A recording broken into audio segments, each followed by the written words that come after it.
প্রস্তাবনা দিয়ে, সুনির্দিষ্ট প্রস্তাবনা, যেটা আমি আশা রাখি আপনারা পালন করার চেষ্টা করবেন। সবাই না পারলেও কিছু লোক চেষ্টা করবেন। 1 নম্বর প্রস্তাব হলো, আগামীতে নির্বাচন হবে না? 3 মাস পর, 6 মাস পর, 1 বছর পর, যখনই হোক, হবে তো নির্বাচন। নির্বাচনের আগেই আল্লাহর ওয়াস্তে, আমি কোনো রাজনীতিবিদ না, রাজনীতি করিও না, রাজনীতি বুঝিও না, কিন্তু আমি আমার ইমানের দাবিতে যেটা বুঝি ওই কথাটাই শুধু বলছি। এই নির্বাচনের আগেই সম্ভাবনাময় যে রাজনৈতিক দলগুলো আছে, সম্ভাবনাময় বুঝেন তো, মানে যারা আগামী নির্বাচনে পাশ হয়ে ক্ষমতায় আসার সমূহ সম্ভাবনা আছে, আপনারা আপামর জনসাধারণ সব দল মতের পরিচয় ভুলে গিয়ে তাদের নেতৃবৃন্দের সঙ্গে, কেন্দ্রীয় নেতৃত্বের সঙ্গে গিয়ে সাক্ষাৎ করে এই মর্মে অঙ্গীকার নেবেন ইমানের দাবিতে যে আমরা আপনাদের পক্ষে থাকব, তবে কোনো ভাওতাবাজি না, আমাদেরকে সুস্পষ্ট ওয়াদা, অঙ্গীকার, প্রতিশ্রুতি দিতেই হবে যে আপনারা ক্ষমতায় আসলে পার্লামেন্টে কাদিয়ানীদের অমুসলিম ঘোষণা করার বিল পাসাতেই হবে।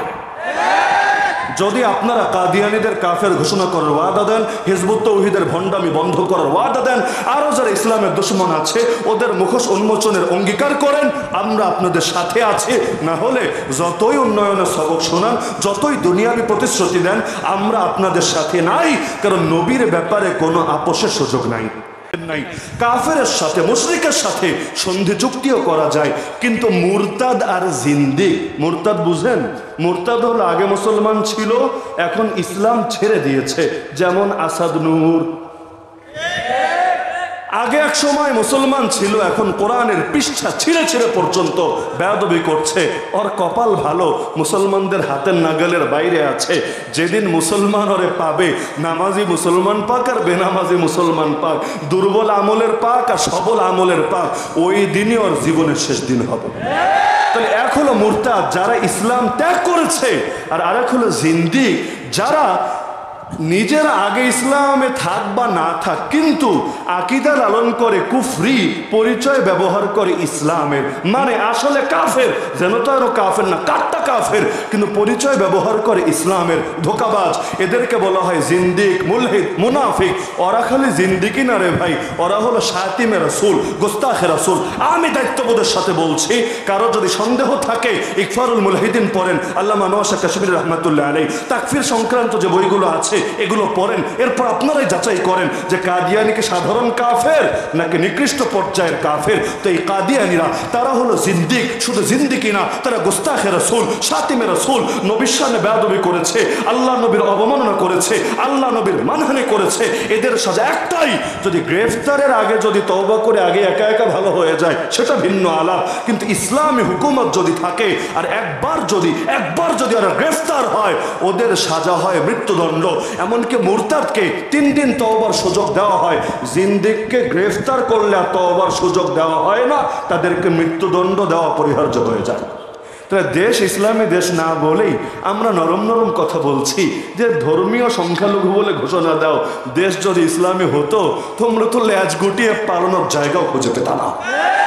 শুকরিয়া আদায় করো যে আমরা তোমাদের ব্যাপারে নরমটাই চাচ্ছি, গরমটা চাচ্ছি না। কারণ যেই সময় যতটুকু শক্তি থাকে আর কি, এই যে ইন্ডিয়ার মিডিয়াগুলো আমাদের হুজুরদের গালি দেয় না, জঙ্গি টঙ্গি বলে, এই যে এক হুজুর বের হলো 2 সপ্তাহ হয়েছে, বাংলাদেশের পত্রিকার ঘুম হারাম না হলেও ইন্ডিয়ার পত্রিকার ঘুম হারাম হয়ে গিয়েছে, নাম দিয়েছে ছোটা লাদেন। বাহ, ছোটা লাদেন, তার মানে মেজো লাদেন, বড় লাদেনও আছে আর কি। ছোটা লাদেন আ গায়া, তো ভালো কথা। আমাদেরকে যে তোমরা গালি দাও জঙ্গি বলে, মৌলবাদী বলে, সাম্প্রদায়িক উস্কানিদাতা বলে, উগ্রবাদী বলে, টেরোরিস্ট বলে, আমি খালি কি চিন্তা করি জানেন? কেউ মনে কষ্ট নিয়েন না, আমি খালি চিন্তা করি আসলেই যদি এই দেশের আলেম ওলামারা, আসলেই যদি এই দেশের তাওহীদ মুসলমানরা উগ্র হতো, যদি আসলেই তারা জঙ্গি হতো, আসলেই তারা টেরোরিস্ট হতো, তাহলে এই জালেমরা, এই মুসলমানদের রক্ত খেকোরা, ওরা তো ইঁদুরের গর্তেও পালানোর জায়গা খুঁজে পেত না। মুসলমান নরম বলেই ওরা শান্তিতে আছে, মুসলমান এখানে দুর্বল বলেই, শান্তশিষ্ট বলেই ওরা এখনো পর্যন্ত দুনিয়াতে বেঁচে পড়ে আছে। নাহলে আমরা আন্দোলন করেছি যে গুজরাটের কসাইকে আসতে দিও না, মনে আছে না আপনাদের? যে আন্দোলনের কারণে বেশি না আমরা 1400 জন জেল খেটে এসেছি, কেউ 1 বছর, কেউ 3 বছর, কেউ 2 বছর, বিভিন্ন মেয়াদের টাইম। দাবিটা কি ছিল? কঠিন দাবি না, যে গুজরাটের কসাইরে আসতে দিও না, আর যখন চলে এসেছে তাড়াতাড়ি ভাগায় দাও, যত তাড়াতাড়ি ভাগাবা ততই তোমাদের জন্য কল্যাণ হবে। অথচ এটা কিন্তু আসলে ওই টেরোরিস্ট আর উগ্রবাদী গালির আলামত না।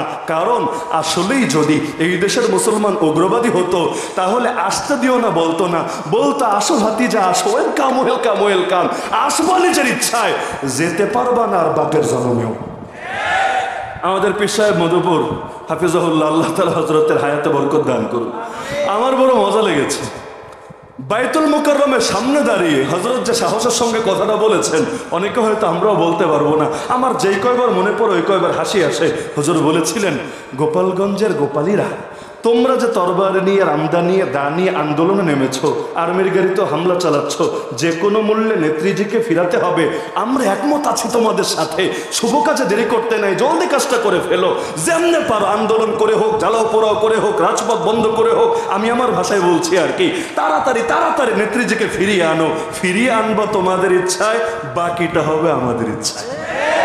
তাহলে কাদিয়ানিরা আমাদের ব্যাপারে এখনই বলছে আমরা উস্কানি দিচ্ছি, কিচ্ছু দিচ্ছি না রে ভাই, আমরা সর্বনিম্ন সবচাইতে নরম ফতোয়াটা দিচ্ছি যে তোরা ধর্মীয় সংখ্যালঘুদের অধিকার নিয়ে বাইচা থাক। কারণ সেকুলার রাষ্ট্রে সবাই সমান, সংখ্যা গুরুও যা সংখ্যা লঘুও তা। সেকুলার রাষ্ট্রে কোনো ভেদাভেদ কোনো পার্থক্য থাকে না, ইসলামী রাষ্ট্রে থাকে।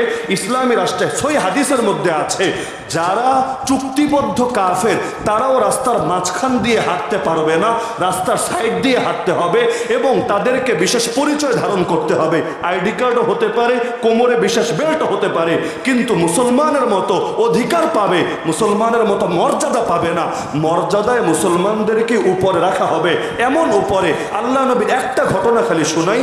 আল্লাহর নবী যেদিন মক্কা বিজয় করলেন তার আগের রাতে আবু সুফিয়ান রেকি করতে এসেছে।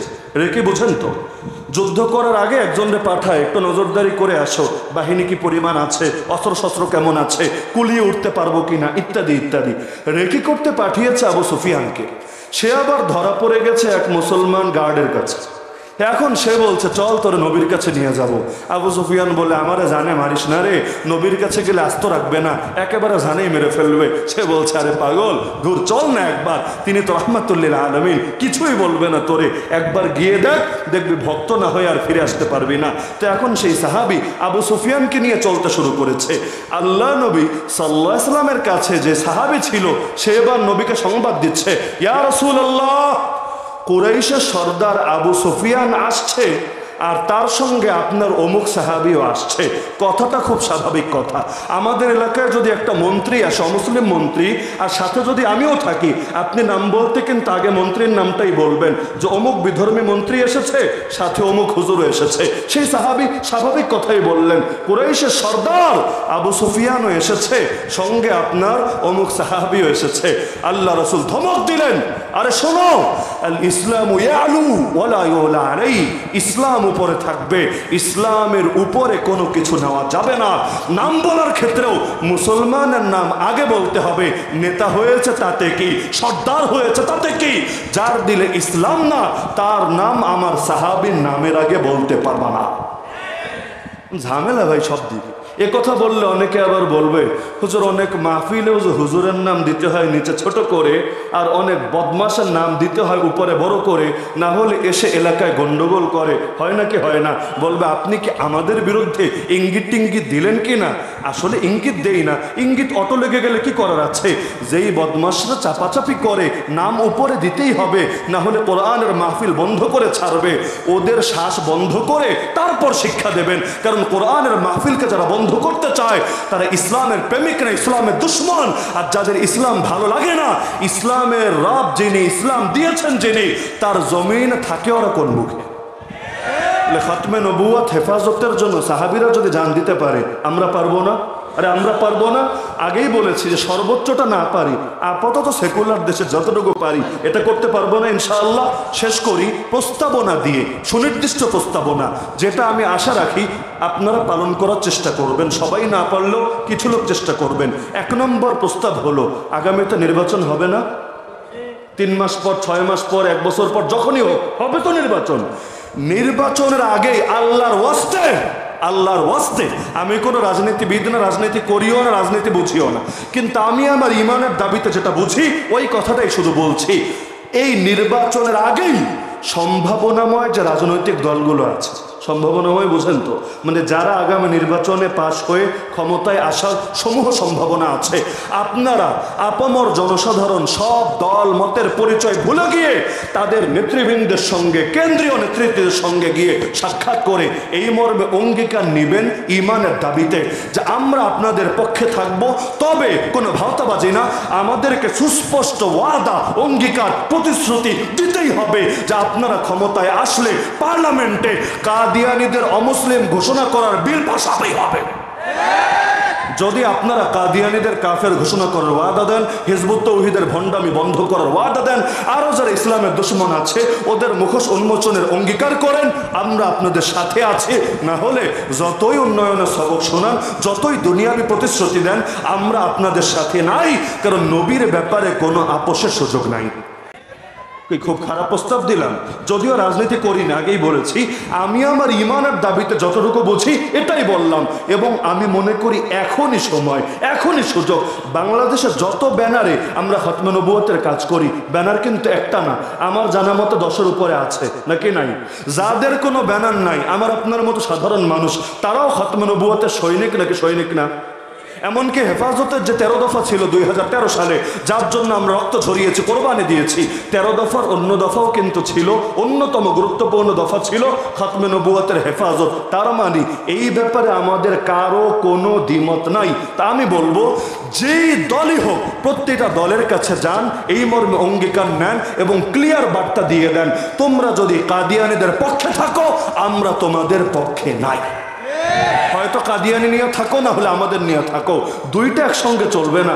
সতীনের ঘর আমরা করব না, এই সমস্ত সতীন মানতে আমরা রাজি না। যদি আমাদের পছন্দ হয় কাদিয়ানিরা তালাক দাও, আর যদি কাদিয়ানির লগে এত ভাব জমে, আমাদেরকে ভুলে যাও। এটা যদি এখন আপনারা কাজে লাগাতে পারেন, ইনশাআল্লাহ সুম্মা ইনশাআল্লাহ, আমি আশাবাদী আগামী কিছুদিনের মধ্যে আমরা কাদিয়ানিদেরকে ইনশাআল্লাহ মুসলিম ঘোষণা করাতে সফল হব। বলবেন নির্বাচনের পর যদি ওয়াদা না রাখে, ওয়াদা না রাখলে কিভাবে রাখাতে হয় ওই তরিকা আমাদের জানা আছে। সোজা আঙ্গুলে ঘি না উঠলে আঙ্গুল কেমন করা লাগে ওই তরিকা আমাদের জানা আছে। সুতরাং আমরা প্রত্যেকে এই মর্মে প্রতিজ্ঞাবদ্ধ হই, আমার জান দিয়ে হলেও, আমার মাল দিয়ে হলেও, আমার সব কিছু দিয়ে হলেও আল্লাহ নবীর দুশমনদের বিরুদ্ধে আমরণ লড়াই চলবেই চলবে। এর জন্য আমার বাবার কোল খালি হলে হবে, আমার মায়ের চোখ থেকে পানি ঝরলে ঝরবে, আমার সন্তান এতিম হলে হবে, আমার স্ত্রী বিধবা হলে হবে, কিন্তু এই সমস্ত নবীর দুশমনদের বিপক্ষে আমরণ লড়াই চলবেই চলবে, চলবেই চলবে, চলবেই চলবে। পারবেন তো ইনশাআল্লাহ? পারবেন তো ইনশাআল্লাহ? তা আল্লাহ তাআলা আমাদের সবাইকে খতমে নবুয়ত হেফাজতের জন্য নিজেদের জানের বাজি লাগানোর তৌফিক দান করুন, আর নবীর দুশমনদেরকে ওদের উপযুক্ত প্রাপ্য বুঝিয়ে দেওয়ার তৌফিক দান করুন। আমিন। ওয়া মা আলাইনা ইল্লাল বালাগ।